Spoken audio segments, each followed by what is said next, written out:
Hello and welcome back to another Dare to Game video. Today we're playing Kingdom Come Deliverance 2 and we're going to be bringing you an armor guide for the Mysteria Ecclesiae DLC. And that armor guide is for Ritterbruder Ludolf's armor. So this one is unfortunately not something you can get without being on PC because currently Warhorse has no way for you to get this armor in this DLC because you can't knock the guy out and take it. Like, you can knock him out, but then you can't access his inventory when I've heard reports of him going to sleep, but he never went to sleep in my game, so I never saw him take off the armor, but I've seen people on YouTube say that he has, but then it's not in his chest. You can't pickpocket him, you can't kill him, you can't do anything. So he has a unique cuirass that you cannot get access to without spawning it in by a console command. And here's where we're going to get our shout out. Big thanks to Meyer189 over on the Nexus.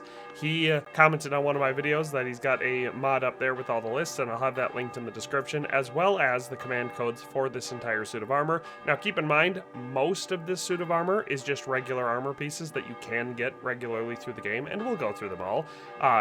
But there's two pieces, or I guess three pieces, that are unique and you would have to get through console commands, so there's no other way. But with all that being said, let's dive on into the video. So, you can see before you here, we've got the first variant of the Ritterbruder Ludolf armor here, which is the one with a hat. So, it's the slightly less armored version, and for this one I paired the same three weapons that I'll have the second one. I did the longsword of the four evangelists. Now if you want to be fully immersive, he has a level 3 dueling longsword. That would be what he's equipped with.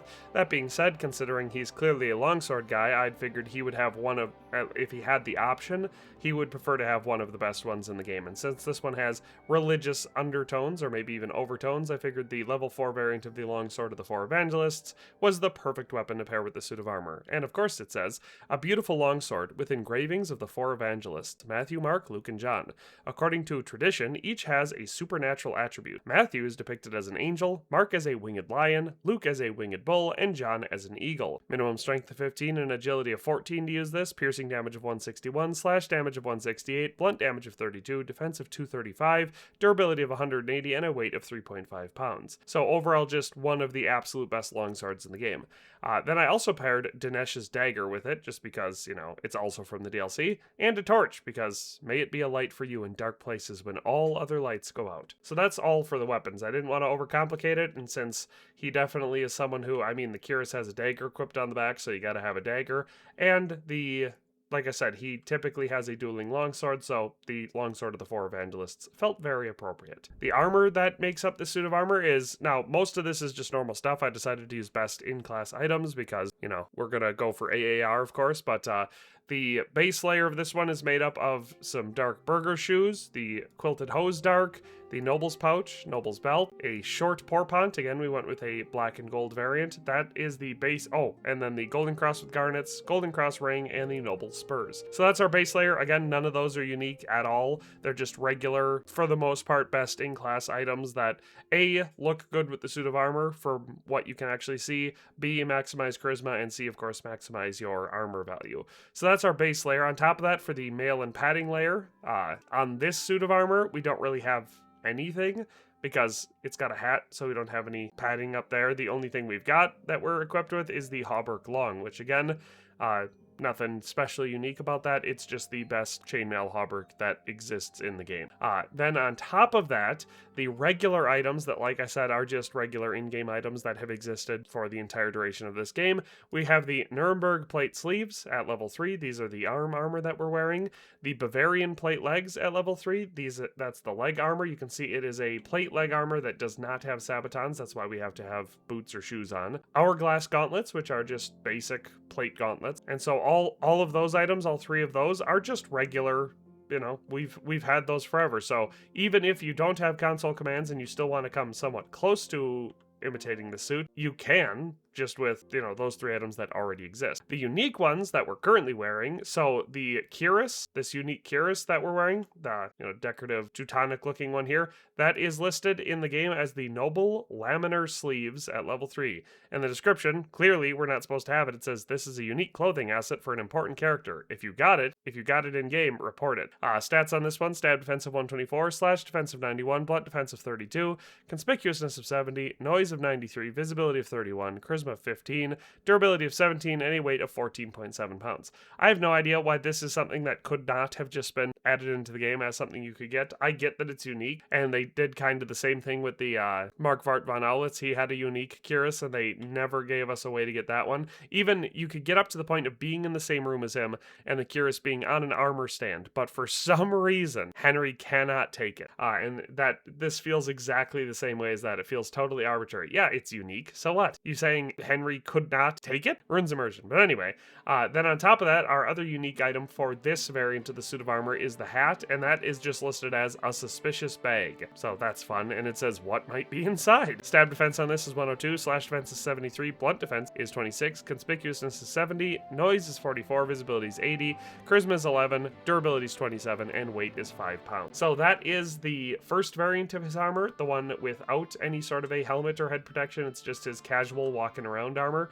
Stats on this one are still pretty solid considering he's not wearing a helmet, so this suspicious bag actually has a surprisingly good defensive ability. But anyway, the total weight for this suit of armor, including all the weapons, is 97 pounds. The total value is 20,208.9 groschen, so it is over 20,000, and that of course classifies it as some of the more expensive, at least for a suit of armor in the game. And then just going down armor value, the average we have for the head is 92, the average we have for the body is 190.7, the arms is 192.7, and the legs is 138.3, giving us an overall average armor rating, or AAR, of 153.4, which is pretty good. That has qualified us right above the sort of medium armor hurdle that I typically have set, right around 150. And of course, most of that comes from the fact that we're not wearing a helmet, but still, even with that, pretty solid armor value. As far as what the suit of armor looks like, it's obviously a very good looking suit of armor. That's why so many people have been so upset that we couldn't get this cuirass. This is a very typical style of Brigandine armor for the period, where someone would maybe not have enough money for plate, or maybe they wanted to go with something a bit more flexible, because a Brigandine is a more flexible type of armor. But whatever the case may be, they decided to go with Brigandine. Wearing a Waffenrock is something that certain people did, but it's not necessarily something that a wealthier knight or just someone with that station and ability would go for, because it's an extra component that is loose and can get caught on stuff and is less practical for various reasons, and of course just less fancy overall. Whereas the integrated sort of Waffenrock, where your coat of arms is put right onto a cloth layer over top of your Brigandine, is what we see right here, that is something that a nobleman was much more likely to do, especially because it allows them to be a little bit more fancy, and we all know that a huge point of medieval armor was to show prestige and to look fancy. But overall, I think it's a very solid looking suit of armor. We're going to get into the more heavily armored variant of it after this, but I wanted to start with this since if you played the DLC, this is what Ritterbruder Ludolf looks like most of the time. And the hat is unique and kind of cool. I like that it's got a hat over a coif, something that we can't actually do in the game, or at least, oh no, maybe we can. Yeah, if you use the really light coif like that, you can wear it with hat. But you can't do a heavy padded coif with a hat. And we even have a male collar that's integrated with it. So that is all the same piece, that male collar, the light coif, and the cool hat with the, I assume that's St. Michael the Archangel up on the top. All of that is integrated together into one cloth. So yeah, pretty cool looking and definitely pretty good armor value, but that is the first variant. Let's move on to the second variant of his armor. And so the second variant we have on us right here, which has a unique helmet and is very cool. So this one has the same weapons, so we're not going to go through those again, and mostly the same armor, so I won't go through that again. It's all the same base layer, all the same basic items. The only thing that we did is the suspicious bag, which is his unique hat. We took that off, and instead we put on the male collar with a badge, or with badge, the male hood with a coat of arms, and then this unique variant of the open Bascinet, which is one of the links I'll have in the description here for his helmet. So it's an open face Bascinet with peacock feathers as plumage on the back. Again, another thing that was done in real life relatively commonly, having some sort of a feather plume, but does not exist at all in the game except for this helmet. So something that I'm sure a lot of people will be happy to see. That change alone changes our stats quite a bit though, so that brings our total weight with everything, weapons and everything included, up to 108.7 pounds, so we've now crossed over that 100-pound threshold. It brings our value up a little bit to 21,466.6 groschen, so, you know, the addition of a male collar, a male hood, and a helmet instead of just a hat brings us up a little over 1,000, 1,200 groschen. And then our average armor rating, or AAR, will just go down them. The head moves up to 206, so it giant boost there. The body stays the same at 190.7, arms stay the same at 192.7, and legs stay the same at 138.3. But because our head over doubles, it brings us up to a total AAR, or average armor rating, of 182. So, much more solid. That brings us up into on par with some of the lower tier suits of full plate armor that we have in the game, like the Warhorse set. So once you get up into the 180s, you're definitely up into the very, very heavy range, not quite to unstoppable tank, but very well protected. The only weak point on this suit of armor with this helmet is, of course, the fact that it's an open face bassinet, and therefore doesn't protect our face. Oh, and speaking of which, the description says, a helmet called a bassinet forged from a single piece of sheet metal. In this basic form, it has no bretache or clap visor, and therefore does not protect the warrior's face. Ritterbruder Ludolf's face, his pretty little face, is definitely left vulnerable by this helmet. But appearance-wise, it's pretty cool and definitely very unique. So like I said, the rest of the suit of armor stays the same, and of course, in doing so, looks quite good because it's a good-looking suit of armor. But that helmet, we get a very unique version of the open-face bassinet. And